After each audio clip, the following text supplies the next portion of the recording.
Aujourd'hui, nous allons voir 7 nouveautés qu'apporte la version 12.3 de Filmora. D'ailleurs, si vous voulez mettre à jour le logiciel, je vous mets une vidéo en lien qui vous explique comment faire. Passons directement à la première nouveauté, la comparaison avant-après. Donc j'ai déplacé sur ma timeline une vidéo, je vais double-cliquer dessus pour faire apparaître le menu contextuel. Et dans l'onglet couleurs, vous avez la possibilité de voir vos modifications. Donc j'ai cliqué sur cette icône. Et là, on voit la version sans modification colorimétrique et celle avec modification colorimétrique. Donc je vais en appliquer quelques-uns pour que vous compreniez le concept.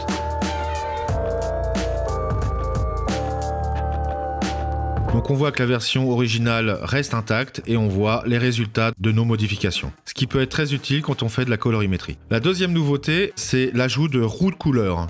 Donc toujours pareil, c'est dans l'onglet couleurs, roues de couleurs. Et là, ils ont ajouté ces 3 roues que l'on retrouve dans pas mal d'outils professionnels, style DaVinci, Final Cut Pro, etc. Ça permet de modifier la teinte de votre vidéo. On a à notre disposition 3 roues de couleurs.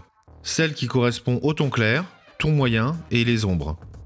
Le curseur vertical va permettre de modifier la luminosité. Et par exemple, si dans vos ombres, vous avez un ton verdâtre, vous pouvez, avec la roue de couleur, atténuer cette teinte en déplaçant en sens inverse. Donc là, on voit que là, on a les verts. Et on va déplacer vers le magenta pour annuler ces tons. Et donc, on peut faire ça pour les tons moyens et pour les hautes lumières également. Pour revenir au départ, si on n'est pas content de notre résultat, on peut cliquer sur cette icône de réinitialisation.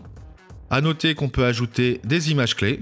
Et que si on est content du résultat et qu'on veut le réutiliser par la suite, on peut l'enregistrer en tant que LUT personnalisé en cliquant sur ce bouton.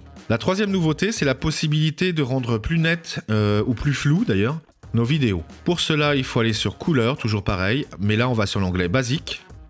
On scrolle vers le bas jusqu'à arriver à ce paramètre affiner. Et là, on a un curseur qui va nous permettre d'augmenter ou de diminuer, au contraire, la netteté de notre vidéo. Donc par défaut, il se trouve à 0. Si je vais sur la droite, ça va augmenter la netteté. Toujours pareil, il y a la possibilité d'ajouter des images clés et de réinitialiser le paramètre en cliquant sur cette icône. Quatrième nouveauté, on a maintenant la possibilité d'exporter nos vidéos en séquence de PNG ou de JPEG, en séquence d'images. Donc il faut cliquer sur exporter. Au niveau du format, il faut choisir soit séquence d'images PNG, soit séquence d'images JPEG. Donc bien sûr, ça peut créer énormément de JPEG ou de PNG si vous avez des vidéos longues. À la fin de l'exportation, on aura ce genre de résultat avec une grande liste de JPEG et de PNG. Alors la cinquième nouveauté, c'est la possibilité de paramétrer l'intensité des effets et des luttes en particulier. Donc je vais sur l'onglet Effets et je vais par exemple appliquer l'effet Black and White, l'effet noir et blanc. Donc je fais un glisser-déposer sur ma vidéo, je double-clique dessus. Et dans l'onglet Effets, nous avons maintenant ce curseur. Là, on est à 100%, ça veut dire que la lutte est à son intensité maximale. Et si on la diminue, on voit que cet effet est de moins en moins puissant pour revenir à la version originale si on met l'opacité à 0. A noter qu'on pouvait déjà moduler la puissance des luttes en passant par le menu contextuel colorimétrie. Passons maintenant à la sixième nouveauté, c'est l'ajout de nouvelles transitions. Je vais couper mon clip en deux avec les ciseaux. Je vais sur l'onglet Transition et quand on va sur Nouveau, vous allez voir une quinzaine de transitions mises à votre disposition.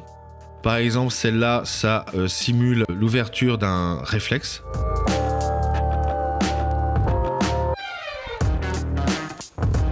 Septième et dernière nouveauté, quand on va sur l'onglet Média, Média de projet et Média partagé, on a ce bouton qui est apparu, Image IA. Alors j'en ai parlé dans une vidéo dédiée que je vous invite à regarder, d'ailleurs je vous mets le lien ici. Et je dois avouer que les résultats peuvent être assez rigolos. Allez, j'espère que cette vidéo vous a plu, faites-le moi savoir en commentaire, likez, commentez, partagez comme d'habitude. Et puis à bientôt j'espère.